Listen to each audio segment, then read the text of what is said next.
जो इस वक्त की ताज़ा खबर आ रही है वो ये है कि जींद में अभी तक 52% मतदान हो चुका है। जी हाँ, इस बार लगता है कि जींद में रिकॉर्ड तोड़ वोटिंग होने वाली है, बड़ी ही बम्पर वोटिंग होने वाली है जो हरियाणा के पिछले सभी रिकॉर्डों को तोड़ने वाली है। वहीं इससे पहले आज दुष्यंत चौटाला मीडिया से बातचीत कर रहे थे। उन्होंने कहा कि हमें रोकने की कोशिश की जा रही है। आपको सुनवाते हैं कि क्या कुछ कहा दुष्यंत चौटाला ने। 3 घंटे में 25% से ऊपर वोटिंग हो चुकी है और शहरी क्षेत्र में भी युवा साथियों का जो जोश है वो अपने आप में बदलाव दर्शाता है। और ये आप भी अनुमान लगा चुके हैं कि आज जन भावनाएं दिग्विजय सिंह के पक्ष में, चाहे वो कांग्रेस हो, बीजेपी हो, लोकदल हो, एलएसपी हो, सब लोगों के अगर इस निशाने पे तो पिछले 15 दिन में एक दल रहा तो जननायक जनता पार्टी, और वो अपने आप में साबित कर देता है कि इन सब ने हमें रोकने के बहुत प्रयास किए और हम एक होकर मजबूत होकर आगे बढ़े। और आज जींद की जनता उस पर मोहर लगाएगी और मजबूती की तरफ एक एक बटन दबाकर जननायक जनता पार्टी को जिताएगी। आखिरी दिन आपने केजरीवाल कांड खेला, ये कितना कारगर होगा और आगे के बारे में इसमें क्या कहें? कि केजरीवाल जी का जो साथ मिला है वो ताकत है। आम आदमी के कार्यकर्ताओं ने जो आकर शहर को एक बार डोर टू डोर किया और उसके बाद अरविंद जी ने आकर जो सामाजिक भ्रांतियाँ फैलाई हुई थी उनको दूर करके विकास की उन्नति की बात करी, अपने आप में एक ताकत के तौर पर साबित होगी और एक बदलाव के तौर पर साबित होगी। देखिए 31 को रिजल्ट आएगा और 1 तारीख से दोबारा जो लोकसभा के हमारे प्रभारी है वो मैदान में उतरकर लोकसभा चुनाव के लिए काम पर उतरेंगे और लोकसभा के अंदर कैसे बूथ के ऊपर काम किया जाए, एक बूथ 10 यूथ का एक्सपेंशन किया जाए, उसके ऊपर काम करें।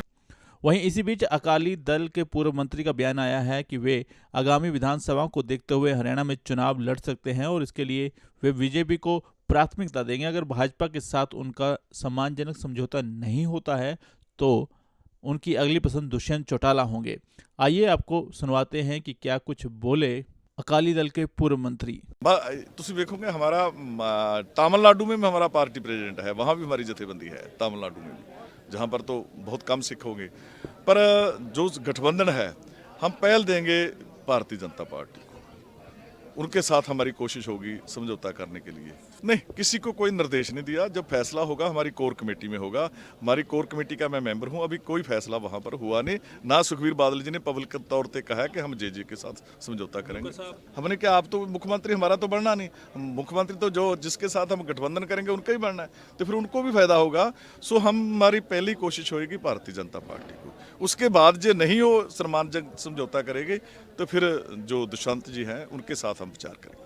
उसके बाद जो नहीं हो सम्मानजनक समझौता करेगी तो फिर जो दुष्यंत जी हैं उनके साथ हम विचार करेंगे। उसके बाद जो नहीं हो सम्मानजनक समझौता करेगी तो फिर जो दुष्यंत जी हैं उनके साथ हम विचार करेंगे।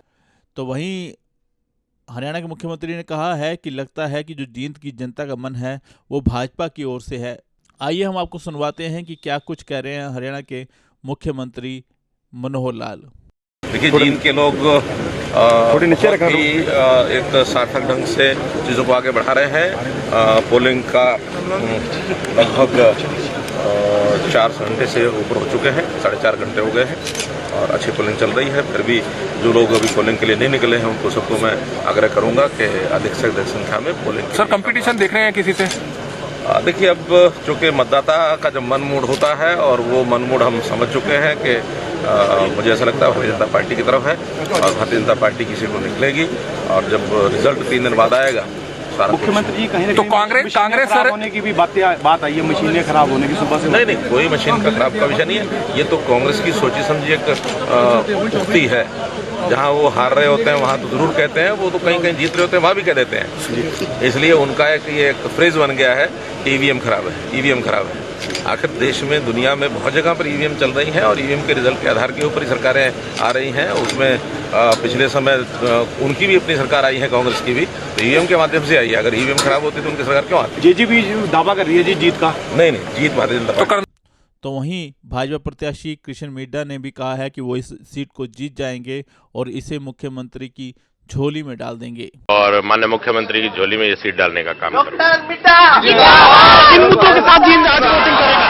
हाँ जी, किन मुद्दों के साथ जींद आज वोटिंग करेगा? आज के जो मुद्दे थे उनको और तेजी से बढ़ाने के लिए विकास का जो कार्य चल रहा है तो उसकी गति और तेज बढ़ाई जाए, इसी के आधार पर हम लोग इलेक्शन लड़े। विकास के मामले में जींद सबसे ज्यादा पिछड़ा इलाका शुमार हो रहा है, तो अब आगे किस तरीके की उम्मीद रख सकते हैं? लेकिन 4 साल पहले आप पीछे चले जाएं तो बिल्कुल भी मतलब कि विकास नाम का एक परिंदा भी पर नहीं मारता था जींद के अंदर। अब 4 साल में आप बाईपास देखिए, मेडिकल कॉलेज का निर्माण देखिए और 100 से 200 बेड में कन्वर्ट हॉस्पिटल देखिए और अंदर और शहर के अंदर और बाहर की सड़कें देखिए, जलघर देखिए, गांव के अंदर अंडर बाईपास देखिए, ये काफी ज्यादा विकास हुआ। राजनीति के बड़े बड़े धुरंधर जो है इस चुनावी रण में उतरे, आपके सामने बड़े नाम थे, तो ऐसे में कितना मुश्किल था ये चुनाव प्रचार का? नहीं, मुश्किल कुछ नहीं, क्योंकि युद्ध का मजा ही तब है जब बड़े बड़े महारथी हों।